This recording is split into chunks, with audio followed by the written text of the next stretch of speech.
There's a theory out there that when times get tough, local advertisers pull back on their ad spending. They did it back during COVID. Well, did they learn any lessons during that? We'll find out in this episode. Welcome to Corey's Local Marketing Minute, an enlightening and entertaining look at what's happening in local marketing. Corey's Local Marketing Minute is brought to you by Burrell's exciting new offering, Local Scope. Business owners might tell you they already know who their customers are, but using GPS data from smartphones, Local Scope unlocks powerful insights into customer behavior and psychographics by mapping travel patterns from doorstep to storefront. But it goes beyond that. It also maps the competitors' customers. Want to give it a try? Just go to localscope.com and fill out the contact form.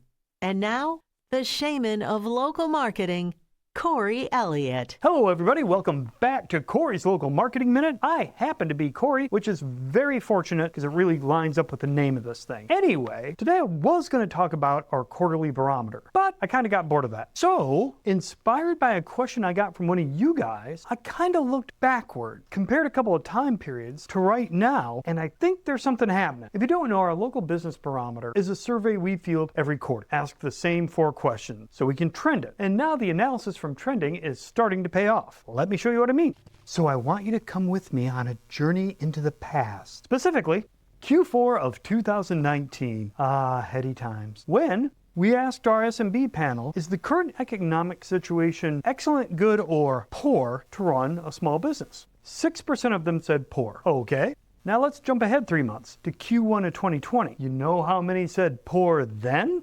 73%. Quite a spike.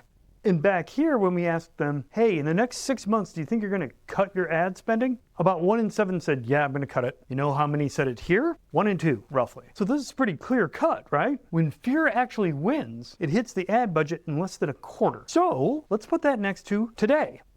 Has it gotten harder or easier in the past 6 months to maintain a small business, small or medium business, SMB? 2/3 say it's gotten harder. That seems like fertile soil for fear.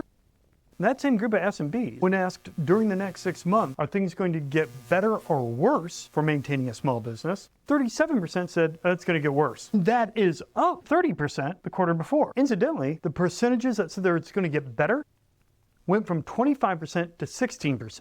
When we ask about their ad spend coming up in the next 6 months, what would you expect those numbers to be? Check it out.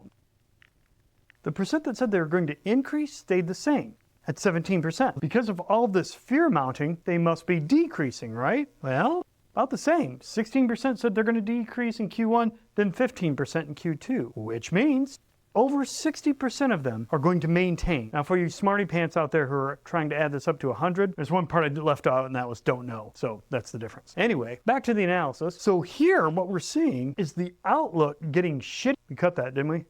Without a parallel drop in projected ad expenditure. So it's not following that same 2020 pattern of, my God, the sky is falling, let's pull back on advertising. So I get it, nobody's really growing, but they stopped retreating. So why would a scared business hold on to the one line item everybody expects them to drop? Because they already ran this experiment. A couple of years ago, when we did a survey about how they were managing, they being SMBs, managing inflation, cutting the ad budget was the 3rd most common thing they tried. In fact, 38% of them did it. Then we asked them, okay, out of the things you tried, which things turned out to be a good move and which things turned out to be a bad move? Reducing marketing landed in the bad column. In fact, let me quote one owner who said it better than I could, which is a pretty easy thing to do, but let me tell you what they said. We continue to cut operating and marketing costs. Operating costs come with the territory, but cutting our marketing costs has not helped us in the long run. It makes it even more difficult to achieve our branding and sales goals. There you go. Now, nobody in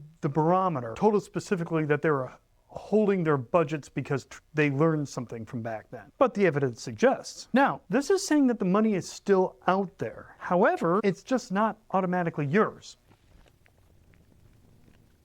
The good news is 34% of SMBs use media companies and agencies as a marketing information source. Great, right? You know what percentage of local businesses say they trusted media companies the most? 4%. What did they trust the most? Their peers. 32% said, I trust my peers the most. All this to say, now we know that tough times aren't automatically an excuse for a down account. And And most of them are just maintaining. They're not doing more with less. They're trying to stay open with less. All this to say, if you're not seeing that money come in for marketing, the data suggests it is there. It's not the fault of the weird economy or the bad mojo or the general ickiness of everything. It's because the guy sitting next to him at lunch gave him a suggestion of where to put those ad dollars. They know they don't stay open by being quiet. So the pie might not be getting bigger. It's just getting sliced up differently. Ooh, that was pretty good. Man, sometimes I see some really smart shit. You've been watching Corey's Local Marketing Minute. Don't forget to check out Local Scope by visiting localscope.com. And remember, if you'd like to hear more of Corey's insights, check out the Local Marketing Trends podcast. Just Google Burrell Podcast.